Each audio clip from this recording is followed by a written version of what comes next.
D, usia 50 tahun dirawat di ruang ICU RS Guna Sejahtera dengan diagnosa medis stroke hemoragik.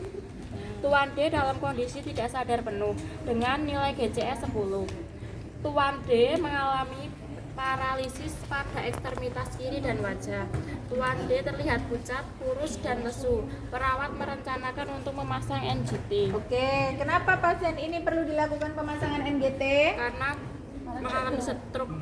Oke, mengalami stroke yang menyebabkan pasien mengalami Ketidaksadaran. Oke, penurunan kesadaran sehingga tidak mampu melakukan pemenuhan kebutuhan Nutrisi. Itu kayak apa itu? Awas loh kalau jatuh ya. Oke, pertama namanya kita melakukan tindakan keperawatan itu ada 4 langkah. Ada 4 langkah. Tahap apa? Pre-interaksi atau pra-interaksi boleh. Terus orientasi, tahap kerja, tahap terminasi. Oke. Tahap pra-interaksi adalah tahap sebelum bertemu dengan pasien gitu ya. Mulai dari membaca catatan rekam medis, kemudian mencuci tangan. Berapa langkah? 6 langkah. Sudah tahu? Sudah. Yuk praktekkan. Cukup nggak? Oke, perhatikan. Oke. Oke. Ayo kunci. Ibu jari. Oke. Kalau bisa searah semua ya. Oke. Ya, oke. Kita praktekkan bersama yuk. Oke, cuci tangan ya. Oke. Sela-sela punggung jari ya ini ya. Kemudian sela-sela. Baru mengunci. Oke, sambil buku-bukunya nih. Buku-bukunya diginiin. Oke, semua searah ya. Kemudian ibu jari juga searah. Nah, ada 2 berarti dua-duanya ya. Oke, baru ujung kuku gitu ya. Oke, baru kita pakai alatnya, kita siapkan dulu ya. Ada NGT, ada ada spuitnya, spuit 50 cc aja ya. Yang kita gunakan spuit 50 cc aja, kemudian bengkok, kemudian perlak, stetoskop ya. Stetoskop boleh kita pakai sekalian. Oke, terus apa lagi? Nggak punya kan? Center. Gel. Oke, pen light. Ya, gel. Oke, gel. Kemudian apa? Oke, ini ya. Spuit 50 cc. Ini nanti kita butuh untuk pengunci dulu. Pengunci dulu kita butuh 10 sampai 20, kita isi udara ya, 10 sampai 20. Sudah dirasa lengkap. Oh, ini kurang gunting kasar ya. Ada nggak di situ gunting kasar? Tadi sekalian aja minta 3-way gunting Tadi kasar. udah ada, cuman kayaknya tadi sama gunting Oh kasar. iya benar. Oke, kita siapin sekalian ya. Nah, ini kita buat karena nanti kita tempel di hidung gitu ya. Berarti ini kita buat agak panjang. Kemudian kita bentuk nanti itu kayak kupu-kupu ya. Ini kita siapkan sekalian. Ini kita belah menjadi 2. Oke, gini ya. Oke, ini yang nanti di puncuk hidung gitu ya. Oke, ini kita udah siapin. Kemudian kita memakai sarung tangan gitu ya, atau handscoon gitu ya. Baru kita tahap orientasi gitu ya. Walaupun pasien nggak sadar, tetap kita melakukan komunikasi ya. Kalau ada keluarganya, kita bisa izin ke keluarganya. Oke, selamat siang Bapak. Bener ini dengan Bapak Rizal, keluarga Bapak Rizal. Bukan pura-pura aja, pahalanya banyak gitu ya. Oke Bapak, ini geser sedikit boleh? Boleh. Permisi Bapak, perkenalkan, kita memperkenalkan diri ya. Perkenalkan Bapak, saya Erika, saya perawat yang berjaga di ruangan ini ya Pak ya, dari jam 7 sampai jam 2 siang nanti. Tujuan kedatangan saya ke sini, ini ya Pak ya, saya akan melakukan pemasangan NGT selang makan ya Pak ya, pakai bahasa pasien. Selang makan untuk membantu pemenuhi kebutuhan nutrisi Bapak. Nanti waktunya kurang lebih 5-7 menit Bapak. Sebelum saya mulai ada pertanyaan Pak? Oke, kita boleh juga cek tadi ya pasien safety-nya ya. Cek gelang identitas pasien gitu ya. Betul ya dengan Bapak Rizal gitu ya misalnya ya. Oke, saya cek gelang identitasnya ya Pak ya, tanggal lahirnya tanggal berapa gitu ya. Kita cek di gelang identitas. Biasanya pasien udah pakai gelang identitas ya. Oke, kalau sudah tidak ada pertanyaan, pasiennya udah siap, kita jangan lupa menjaga Privasi pasien. dengan menutup pintu, menutup tirai gitu ya, karena kita mau melakukan tindakan gitu ya. Kemudian pertama kita melakukan positioning dulu ya. Ini kalau bednya bisa dinaikin, posisi pasiennya adalah high collar. Apa itu high collar? Duduk tegak. Setengah. Oke, sudutnya berapa? 30 cm. Itu fowler atau semi fowler atau high fowler? Kalau setengah duduk berarti namanya semi fowler. Kalau lebih rendah lagi namanya high, itu berarti tinggi. High itu tinggi. Jadi kalau fowler dia sudutnya 45, setengah duduk. Kalau semi fowler sudutnya 15-30 derajat. Di bawahnya fowler. Kalau high fowler berarti lebih tinggi dari 45 atau boleh sampai dengan tegak lurus atau 90 derajat. Bisa nggak dinaikin? Oh, udah tadi. Oh ya udah. Anggap berarti ini udah high fowler ya. Nanti disampaikan ini posisinya, kita posisikan high fowler. Kemudian kita melakukan pengecekan pada pasien. Lubang hidung mana yang nanti mau kita pasang gitu ya, untuk memastikan ada sumbatan atau tidak. Permisi ya Pak ya. Oke, dua-duanya aman, misalnya tidak ada sumbatan. Kurang ngeceknya, boleh ditutup satu hidung, kemudian kita rasakan, tutup lagi kita rasakan gitu ya, kalau nggak ada pen light. Oke, boleh mana aja. Kalau tidak ada sumbatan, nah, oke, boleh aman ya di mana aja. Terus setelah itu kita pasang perlak dan handuk gitu ya. Oke, perlaknya boleh di bawah, handuknya boleh di atas gitu ya. Permisi ya Pak ya, ini saya pasang dulu perlaknya ya Pak. Kemudian kita dekatkan, bengkok ya. Kita dekatkan, bengkok gitu ya. Setelah itu gitu ya, kalau mau tadi ya dirasa ragu-ragu, berarti kita ganti handscoon baru gitu ya, atau kita ganti sarung tangan steril gitu ya. Nah kalau pakai misalnya ini ya, mau tadi bersih aja cukup gitu ya, ini boleh ini ya, tadi kita udah pakai handscoon yang baru ya, boleh ya. Atau boleh tadi ya, sebenarnya kita sebelum apa namanya nih masang perlak nggak usah pakai handscoon dulu, pakai handscoonnya setelah ini ready kayak gini, baru kita pakai handscoon gitu ya. Ini kan otomatis masih bersih ya, masih bersih. Ini udah kita buka gitu ya, tadi di awal pada waktu persiapan alat udah kita buka. Ini kita ambil pakai tangan yang dominan, tangan kanan, tangan kiri ini bolehnya. Oke, ini ya nggak apa-apa ya, gini ya kita pasin. Nah gini ya, ini posisinya kayak gini, lebih enak nanti kayak gini gitu ya, digulung, jangan ngelewer-ngelewer gitu ya. Nah pertama yang kita lakukan, kita ngukur dulu nih seberapa panjang yang mau kita masukkan. Oke, bisa dengan metode, dua metode. Metode pertama apa? Tradisional. Metode tradisional. Metode kedua Hanson ya. Oke, metode tradisional kita ukur dari puncak hidung ke sini ya, daun telinga. Oke, kemudian ini kita tandai ya di daun telinga, di sini ya. Oke, kemudian dari daun telinga kita tarik ke prosesus sifoideus. Oke, di sini ya. Oke, sini ya, prosesus sifoideus itu tajuk pedang. Mana tuh? Pertemuan sternum paling bawah ya. Itu prosesus sifoideus, tulang dada, tengah, bawah sendiri gitu ya.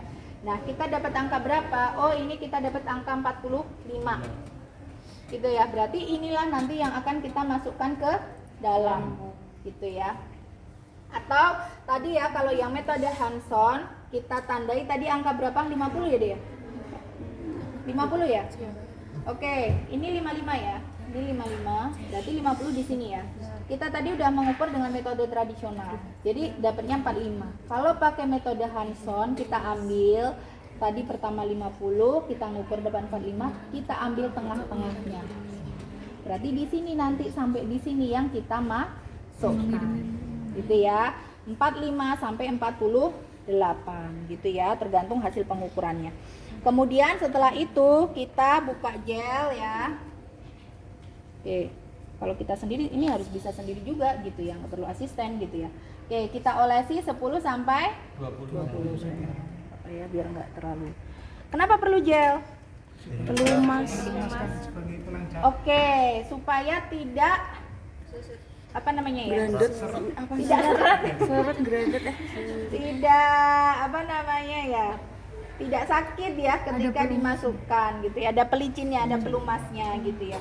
Nah, ini kita pasiennya sedikit kita hiperekstensikan boleh ya. Oke, Bapak mohon maaf ya Pak ya. Ini saya buka sedikit ya Pak ya. Ini saya akan memulai memasukkan ya Pak ya selang NGT-nya. Oke, saya masukkan ya Pak ya. Oke. Ini ya, didorong aja. Didorong sampai tanda yang kita tandai tadi. Nah, kira-kira sudah sampai tadi ya. Kalau kita ngukur dari sini puncak hidung itu sudah sampai di sini, nasofaring. Nah, kita bisa ngecek tadi dengan misalnya pakai tong spatel gitu ya. Atau misalnya ini kok susah dimasukin. Kalau susah dimasukin kita tarik lagi sedikit. Baru kita dorong lagi. Kalau pasiennya sadar, kalau udah sampai di nasofaring, pasiennya kemudian suruh nunduk ya, sambil nelan. Pak, telan ya Pak ya. Oke, sampai tanda tadi ya yang sudah kita tandai 40. 5 sampai 42. Oke, belum ya. Oke, telan ya Pak ya, telan ya Pak ya sampai angka 45. Oke, ini ya, udah 45. Kemudian ini kita tutup nih ya. Oke, kenapa gitu ya? Karena ini menjadi tadi saluran udara. Ya.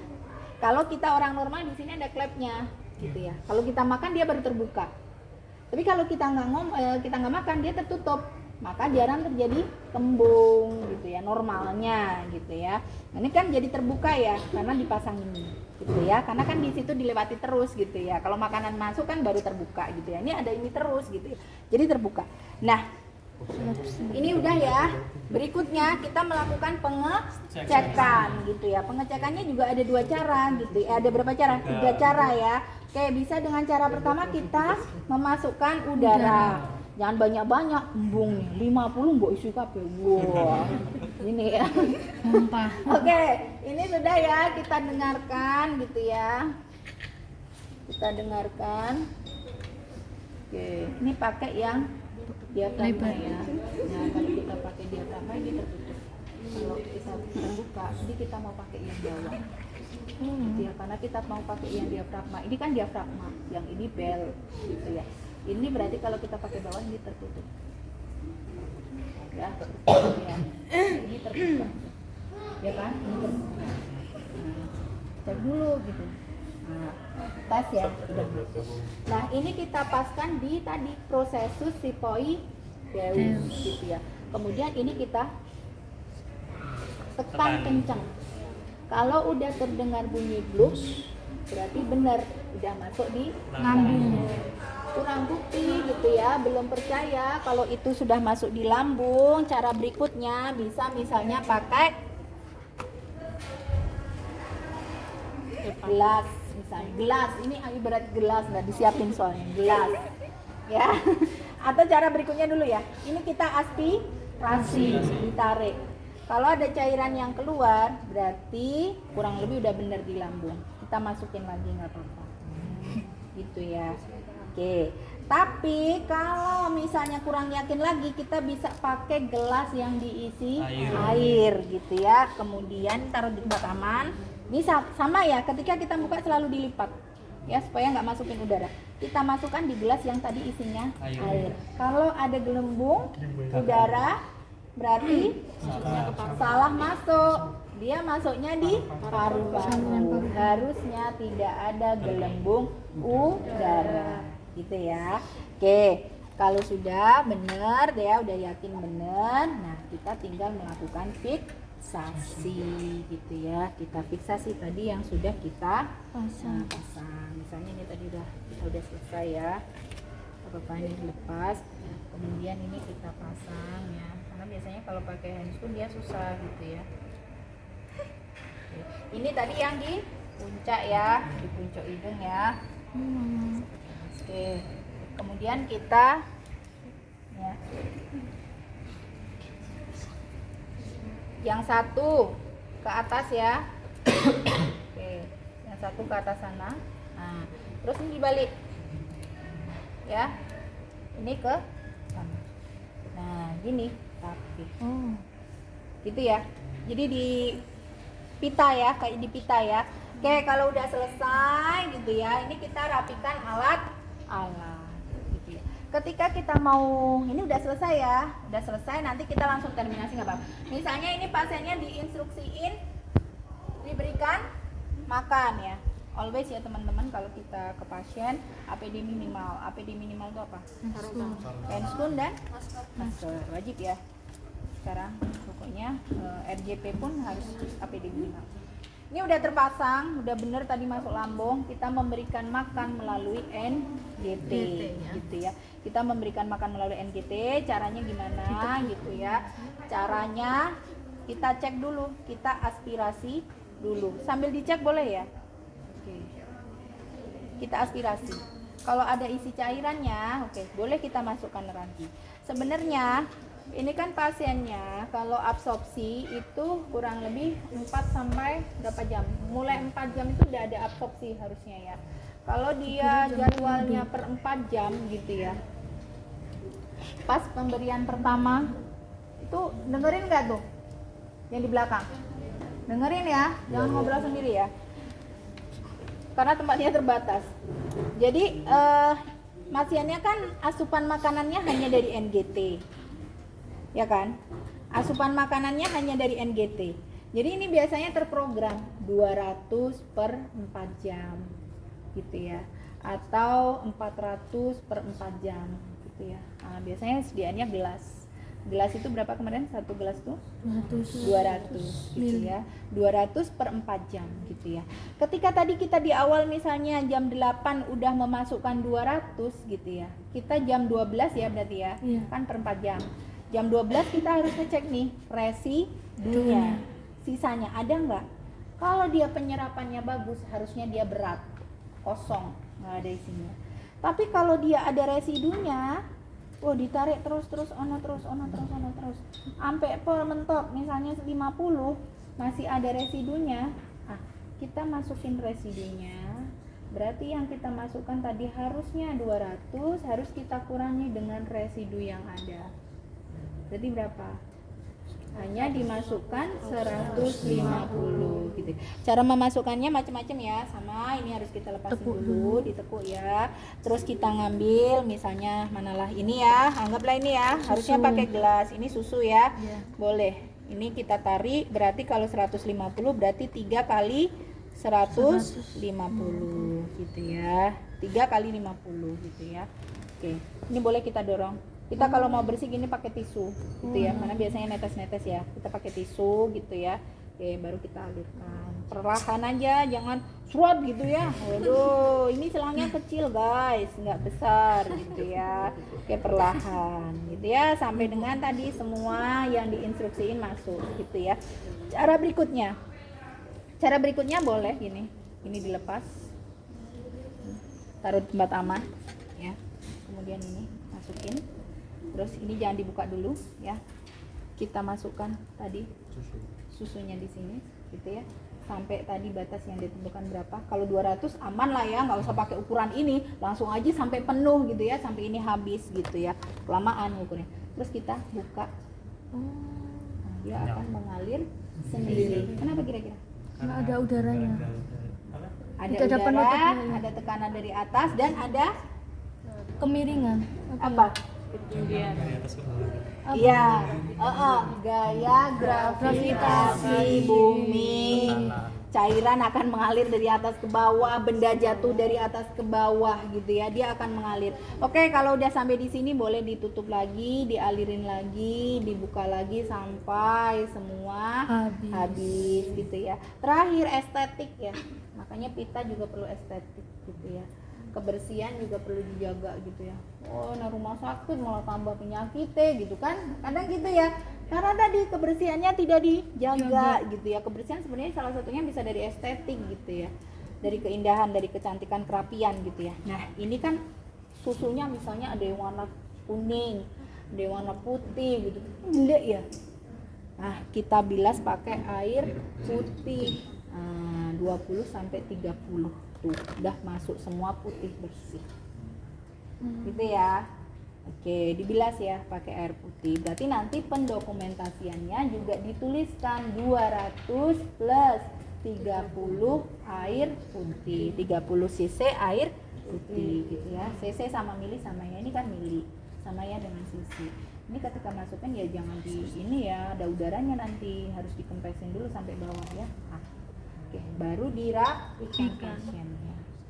Kalau mau kita pelepasan NGT itu lebih mudah gitu ya. Kalau pelepasan NGT ini kita bisa pakai, Bapak ini mau dilepas ya Pak ya. Ini kita pakai kapas alkohol ya. Kapas alkohol, boleh alkohol swab gitu ya. Boleh deh, itu di situ deh. Alkohol swab. Iya.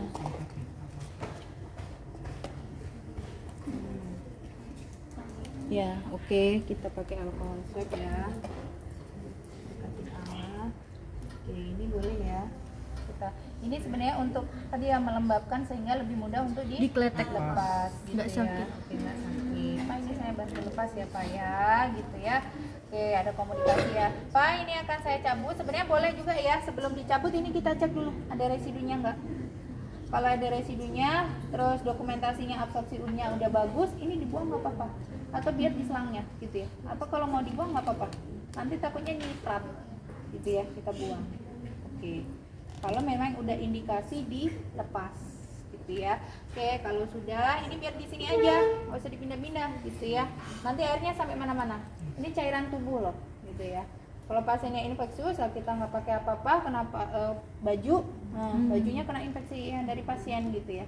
Oke, infeksi kan bisa dari dua-duanya ya. Kita melindungi dari pasien, kita juga melindungi pasien dari diri kita gitu ya. Dua-duanya dilindungi. Oke, ini udah kita buka Bapak. Ini saya lepas ya Pak ya. Tarik nafas Pak. Bila ada tempat sampah infeksius, ini kita buang di tempat sampah infeksius. Tarik nafas ya Pak ya. Biasa aja Pak, relax Pak gitu ya. Udah, ini kita buang semua di tempat sampah infeksius berikut dengan hand screen.